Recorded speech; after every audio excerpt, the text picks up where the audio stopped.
এসে পড়েছিস তুই? কেমন হয়েছে তোর রেজাল্ট?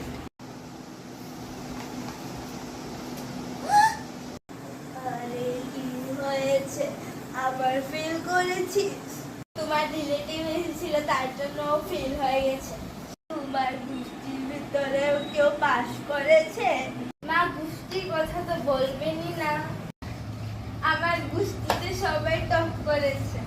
এখন ঝগড়া বন্ধ করো। ওর কি করব? বন্ধ করে দাও।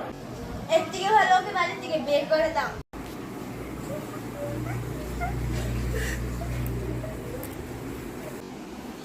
স্বপ্ন ছিল বেঁচে গেছে।